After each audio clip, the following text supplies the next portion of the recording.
Well, I'm really excited to introduce our guest, Richard Kellner, who is the founder of PKD Outreach Foundation, pkDO.org. And today's conversation is going to be really interesting because I've never fully opened up about this other side of a journey that I've been going through on the back end about navigating fertility and also about this new genetic testing I'm doing. So first, let me introduce Richard to the podcast. Thank you for being here. It's my pleasure, Emily. Thank you for having us on. Yeah, so for the listeners, just to give you a bit of background story, as you know, we've been at the fertility clinic with my husband due to infertility, and we were once again presented with the opportunity to do genetic testing on the future embryos we will create, which is a way to make sure that, diseases don't get passed on to future generations, and that's something that we were debating whether we should do it or not, and ultimately, I asked the universe for a sign, and that same day I came across a post that said PKD-Free Babies, which is polycystic kidney disease. And ultimately that exact same day, I got in contact with Richard over email and got approved for this incredible, generous gift, which is going to be covering the cost of this really expensive testing called PGT-M, pre-genetic implantation testing. And it was just a really synchronous series of events. And now I'm in contact with Richard and just really grateful for him to be able to share a story about why he created this organization, but also for the listeners, we know how important education is and awareness. So if anyone in your life does have polycystic kidney disease, just to be able to share them that this incredible opportunity is here. So Richard, I'd love to hear your story about how PKD has impacted you and your family and what ultimately inspired you to create this incredible organization. Great. Yeah, thank you, Emily. Appreciate the opportunity. So, I've been aware of and dealing with PKD for over 35 years. I don't have it, but my wife Joanne did. We met when I was 20 years old, and the first time I actually went to her home. Her mother was on dialysis, right? So that's where we know the disease started, was with her mother. We don't know if it existed in prior generations. Her mother had already had an attempt at a kidney transplant that didn't go well, and she'd been on dialysis for many years. And yeah, so I learned about it. I knew right away, because my wife had already been tested for it. Her sister had been tested for it. They both had it. And the interesting thing with PKD is it's a dominant genetic condition. So it passes down to 50% of the offspring. If one parent has it, again, statistically, 50% of the children will have it. And in most cases, it leads to kidney failure. Some families will have a more aggressive versus less, but pretty often, late 40s, early 50s, if you're lucky, your 60s, it will cause kidney failure and dialysis or a kidney transplant. So both my wife and my sister-in-law, sure enough, on schedule before 50, had kidney failure. I donated a kidney to my wife about 10 years ago, and it's funny. So when it became clear that she needed the kidney, and I said I was going to donate, she's like, you didn't sign up for this. And I'm like, of course I did. And I had always known it was coming, but also kind of operated under the myth that, I'm going to give her a kidney. This is just a speed bump. And, once I give her the kidney, life will be perfect again. And a kidney transplant is a life-saving miracle, but it's not a perfect solution. It comes with challenges and setbacks, and the reality is this disease does impact, longevity. My mother-in-law passed away before she was 70, and unfortunately, Joanne passed away about 3 years ago at the age of 56. It wasn't polycystic kidney disease per se, but it was a comorbidity. That another medical issue that she probably could have survived, but with the polycystic kidney disease and the side effects from that and the anti-rejection meds, it was too much. And once she passed, and it started making me challenge what I had been told for the past 30 plus years about polycystic kidney disease, which is there's nothing you can do about it until the kidneys fail. You get a kidney transplant, and that's it.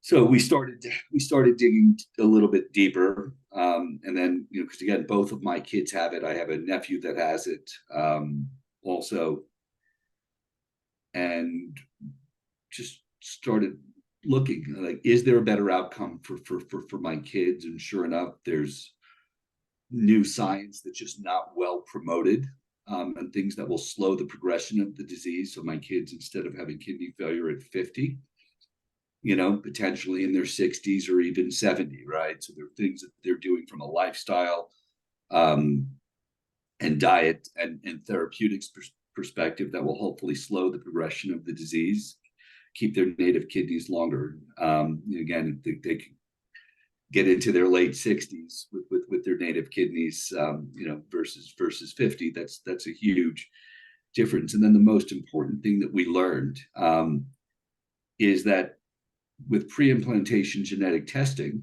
right, if you're willing to go IVF, there's a way to prevent this disease from being passed down. So my grandchildren, right, will not have this disease. When I first told my kids about this, the reaction was in vitro and pre-implantation genetic testing. No, I don't want to do that. And then, 3 weeks later, they're like, yeah, how could we not? Right? How could we not do this? And they're not at the point where they're ready to have children now, but again, they know the option is there. They're going to take advantage of it. And with our family, my kids will be the last ones that have to deal with it, because once the grandchildren don't have it, they won't pass it on. So after probably 6 people in the family needing kidney transplants, we will put an end to it. Which is so powerful. I just want to first share my condolences. I'm really sorry for the loss of your wife. And you so nonchalantly just shared that you donated your kidney, but that is really such an amazing gift that you were able to share with your wife. And it's not something that, maybe not everyone knows that every human has 2 kidneys and you only need one to survive. So live kidney organ donors are very much possible, and they are saving so many lives. The people who just out of the generosity of their heart donate, and it's not such a minor thing. It's a surgery, and it's a major thing that you're doing, and it just shows the love you have for your family and for your wife. Yeah. That you did that. Although I will tell you, right, it probably one of the life-changing thing for me. You start realizing the gift of giving. And it's really one of the things that motivated me to create PKD, right? Because all right, great. So I have this knowledge, I have the resources, and I could end this in my family. And quite frankly, that might have been it. But I think Joanne reached out to me. Said we need to do more. And this 100 PKD-Free Babies initiative is a way to get momentum, traction, create some awareness, but this is really just the beginning of a 50-year mission, right, to eradicate this disease, right? Ultimately, we're morphing this into no more PKD-free babies, right? And we need to make sure that the awareness is there. We were talking earlier before this started, how once you found out about your PKD, that you've been getting seen by a nephrologist every year. Unfortunately, your nephrologist knew about the PGT-M, but all too often, because you're not having health issues early, until your 40s, a lot of 20 and 30-year-olds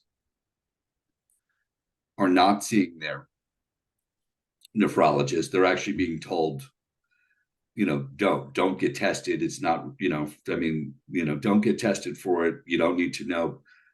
Pay attention in your 40s, but don't do anything now. So they don't find out that this is an option. Most OBGYNs are not advising their patients, that are in family.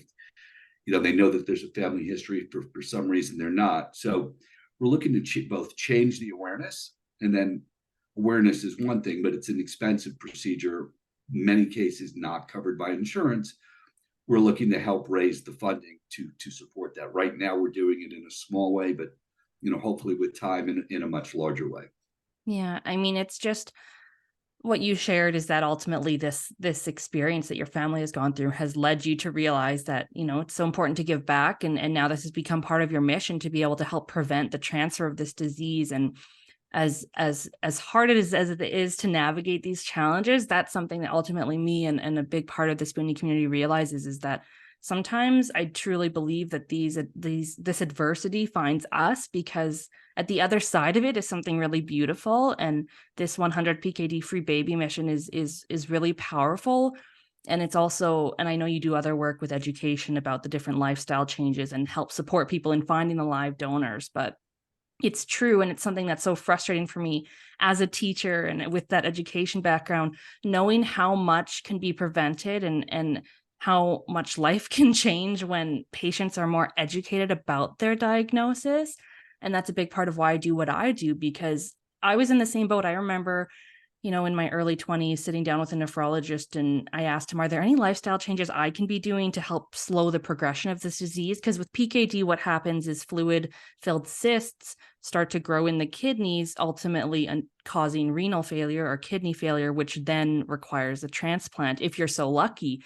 It's incredible that you were a match for your wife. My mother, being Korean, it took her 6 years of dialysis waiting for a transplant that would eventually save her life and get her off dialysis. And for people who don't know what dialysis is, it's when you go and you get hooked up with a machine, and essentially blood it circulates all of your blood and clears it from all the toxins and excess fluid.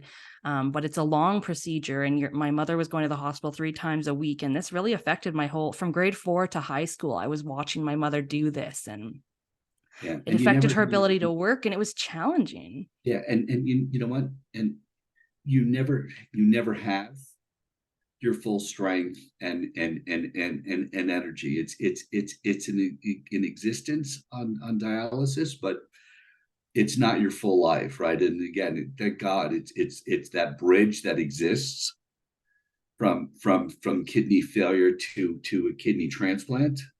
Yeah. But that is also certainly not a permanent solution for most. Absolutely. And my mother, I was speaking with her this past weekend, and she would say of the number of people who would pass away. Most of the time, they'd be sitting all in the clinic and talking or reading, and then some people just wouldn't show up again because it isn't a cure-all. And like you mentioned with your wife, once you do get the kidney transplant, you're on so many immunosuppressants because the doctors are trying to prevent your body from rejecting this foreign organ that's placed inside of you. And so my mother has had many complications. I mean, her kidney transplant has lasted a long time, which is incredible. But, getting COVID and all these other things, it affects her so much greater because of the low immune system. That's it. And the nice thing is, look, there's PKD is one of the larger causes of kidney failure for at younger ages, right? There are others that at larger, right? Dialysis and other sources of kidney disease. And as you said, the wait list for a deceased donor is 6 or 7 years.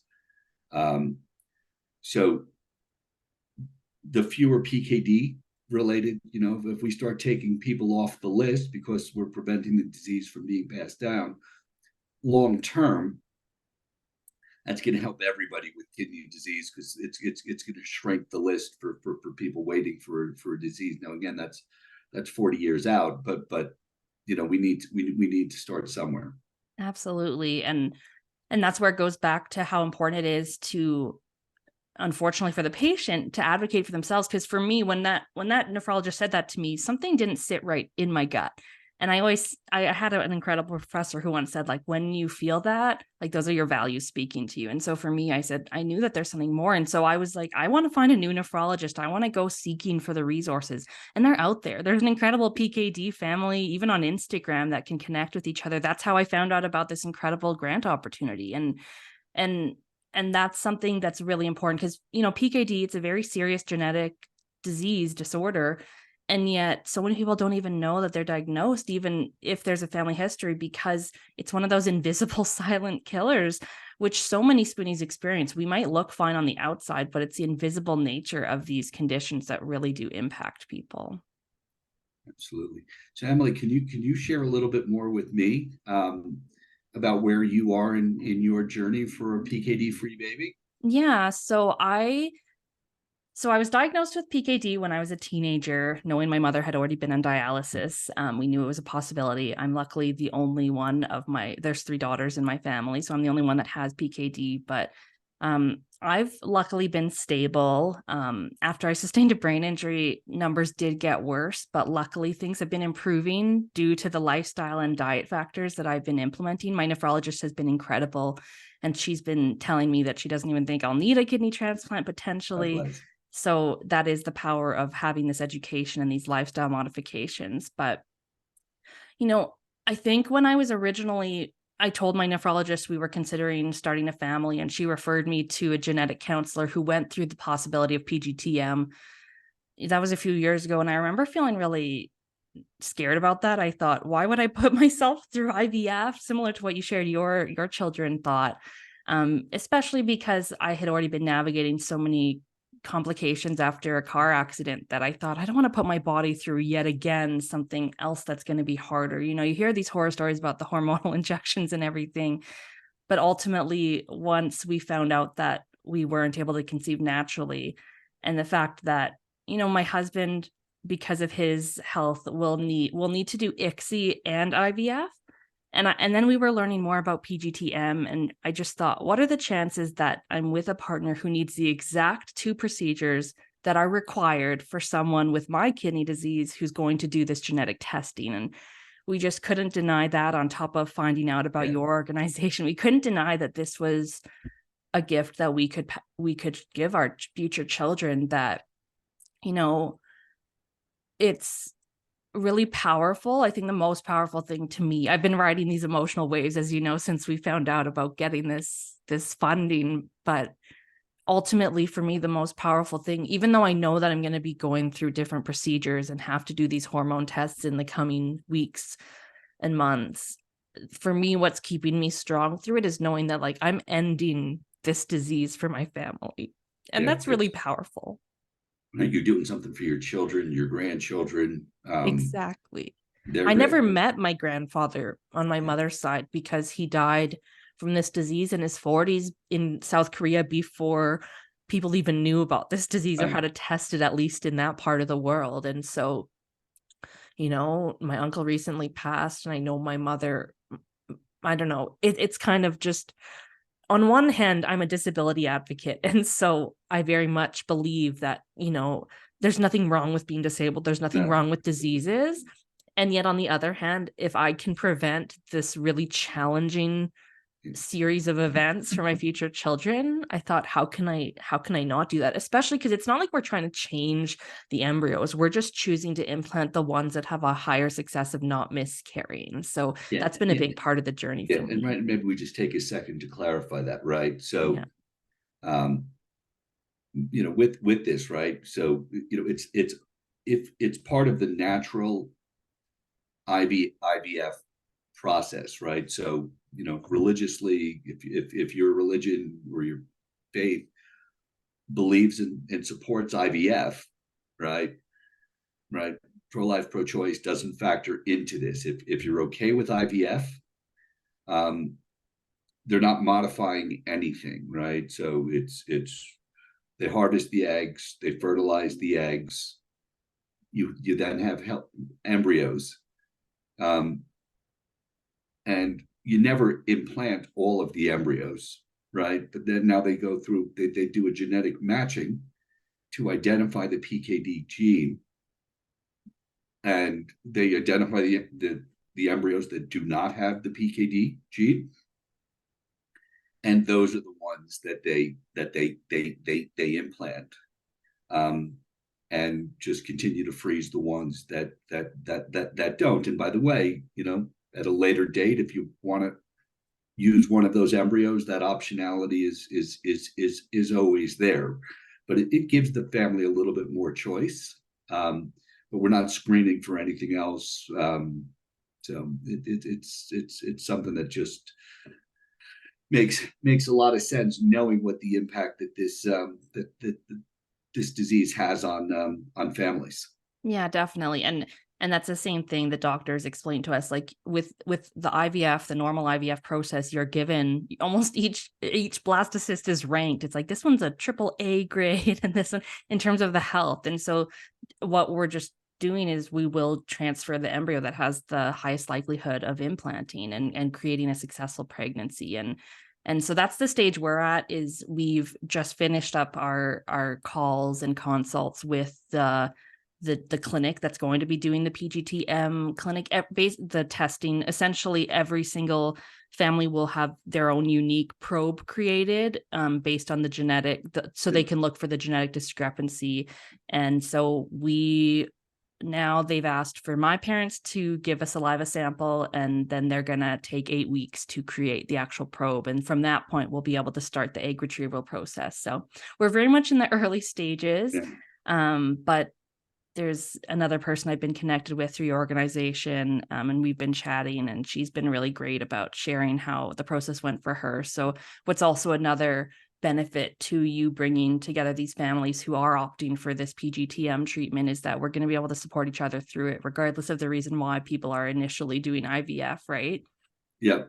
Yeah, absolutely. Maybe we also give a shout out to that for others that are interested. Somebody that there's an Instagram account for PKD ends with me, another brave woman that we've been supporting, and she's been sharing her whole journey with this on Instagram. And she's currently pregnant with a PKD-free child, and is due in November. Although I suspect she might go a little bit early.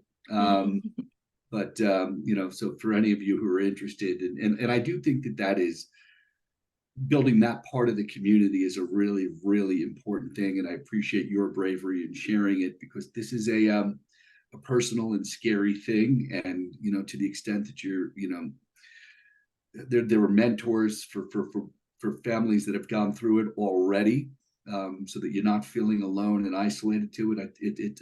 Again, it's part of the human side that we're learning about and trying to share.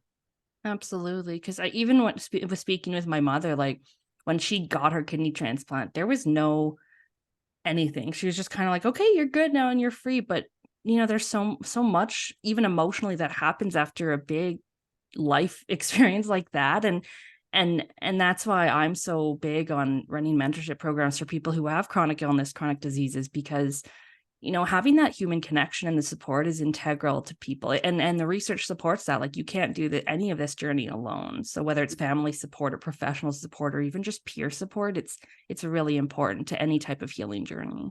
Yeah. And just curious, wanted to get your opinion on something. I know in speaking with a number of the fertility experts in the clinics and stuff like that, you hear about the challenges with in vitro, but mostly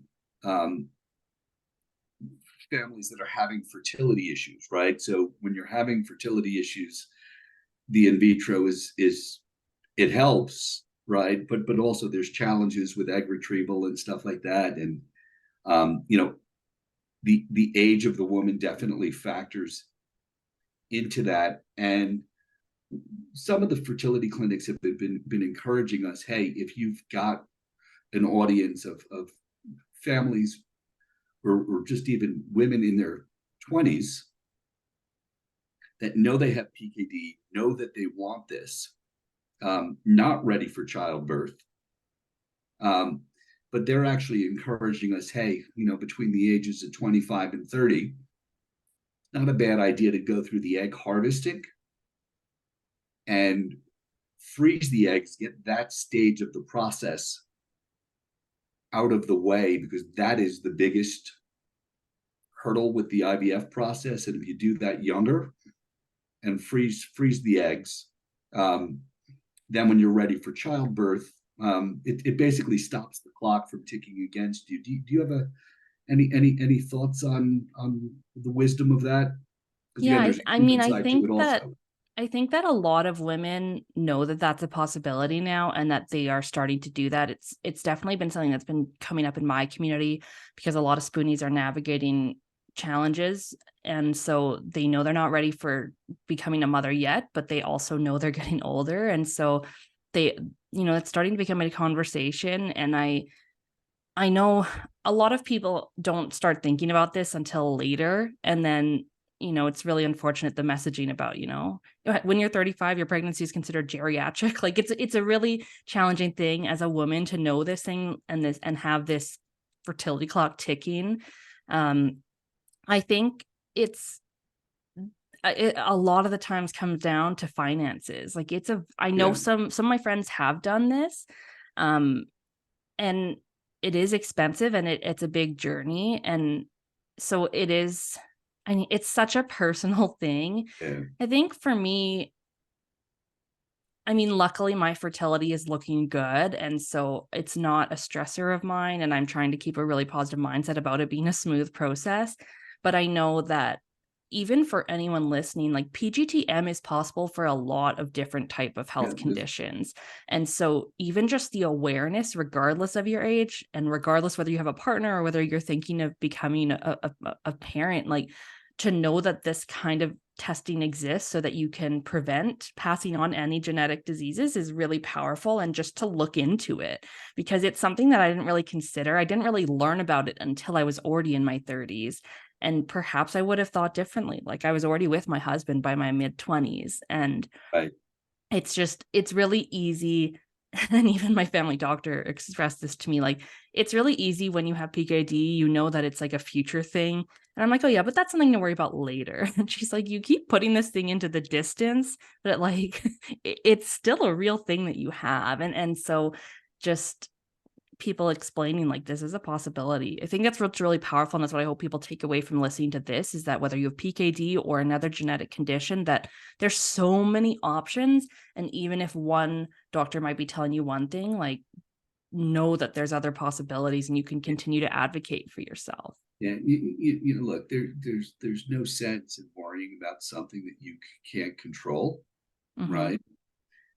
But there's tremendous power in taking control of what you can, right? So you have PKD, there's only so much you can do, and you can't sit there and worry about it. Go out, live your life.